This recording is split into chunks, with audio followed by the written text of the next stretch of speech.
میرے استاذ نے کہا میرے ماحول کی ہر رسم دل بیدار ہو جائے. صرف سمجھ گئے میرے استاذ سے مطلب حضرت علامہ ڈاکٹر جوہر میاں شفیع آبادی. اڑیسہ میں ایک صاحب نے مجھ سے پوچھا آپ کو خطیب کس نے بنایا؟ میں نے کہا ڈاکٹر جوہر میاں شفیع آبادی نے بنایا. کہا آپ انہیں میرے جلسے میں بلا دیں گے؟ میں نے کہا ملانے کی گارنٹی ہے مگر بلانے کی گارنٹی نہیں.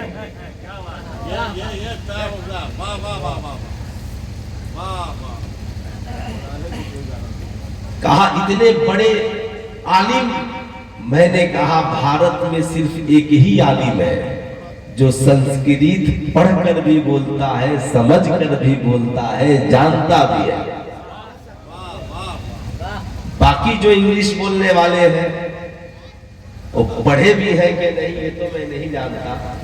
میرے استاذ نے ایک جملہ سکھلایا تھا، میں اپنی خطابت میں ایک روز استعمال کیا تو لوگ کہتے ہیں آپ انگلش بولتے ہیں.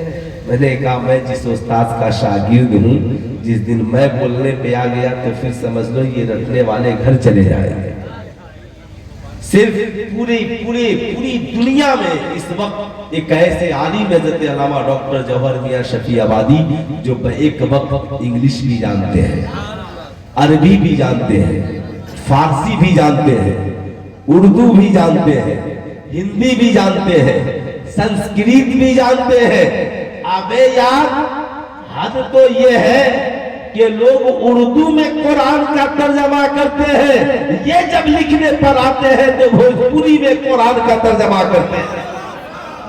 جتنے لوگ ذرا پیچھے بیٹھے ہیں میں 5 منٹ صرف بولوں گا، اس لیے 5 منٹ میری گفتگو ہوگی. میں چاہتا ہوں جتنے میرے بھائی ہیں ذرا 2-4 قدم جب آپ اپنے گھروں سے آ گئے ہیں تو ذرا پیچھے سے اٹھ کر کے آگے آ جائیں. یہ ذرا سا محفل کے رنگ و روگن ہے نا، ذرا سا اسے بنانے لگے کہ ہم لوگ جوہری رنگ میں بیٹھے ہیں. ماشاءاللہ آ جائے ماشاءاللہ. جوہری رنگ چڑھا ہے تو چڑھا رہنے دے، ہے نا. ماشاءاللہ آ جائے. جو لوگ پیچھے بیٹھے آپ سے بھی میں کہہ رہا ہوں ہاں ماشاءاللہ تشریف لے آئے. ایسا نہ ہو کہ استاذ کے آنے کے بعد یہ ہو کہ ہم نے جو شاگردوں کو سکھایا تھا. میرے شاگرد پورے بھارت میں جاتے ہیں، جہاں جاتے ہیں ہنگامہ آرائیاں ہوتی ہے اور اپنی خانقاہ میں آتے ہیں تو سارا تجربہ گھر رکھ کر کے آتے ہیں. میرے ماحول کی ہر رسم دل بیدار ہو جائے، عنایت آپ کی جو احمد مختار ہو جائے. دونوں ہاتھوں کو اٹھا کر بول دے سبحان اللہ، اور ذرا محبت سے بول دے الحمدللہ. مجھے دکھ نہیں رہا. اب یہاں سے آپ لوگ کنفرم دکھ رہے ہیں. آپ لوگوں سے میں نے کہا تھا 2-4 قدم گھر سے آ گئے ہیں. ایک قدم بڑے پیر کے نام پر اور ایک قدم جانے علی کے نام پر ماشاءاللہ اٹھائے. اور ذرا سا پیچھے سے آ جاؤ بھائی، آ جاؤ. آپ لوگوں سے گزارش ہے ماشاءاللہ بڑے نیک لوگ. اب ایک شعر میں پڑھتا ہوں. میرے ماحول کی ہر رسم دل بیدار ہو جائے، عنایت آپ کی جو احمد مختار ہو جائے.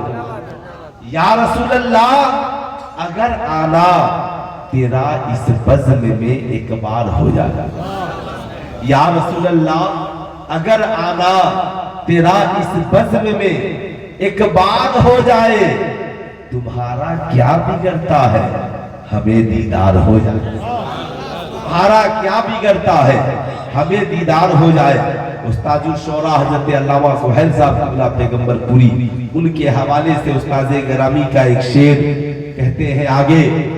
اگر عالم میں بے پردہ وہ حسن جن کے بارے میں اعلیٰ حضرت نے لکھا وہ کمال حسن حضور ہے کہ گمان نقص جہاں نہیں، وہی پھول خار سے دور ہے، وہی شمع ہے کہ دھواں نہیں. سرکار مفتی اعظم ہند نے لکھا انہیں نہ دیکھا تو کس کام کی ہے یہ آنکھیں جو دیکھنے کی ہے ساری بہار آنکھوں میں.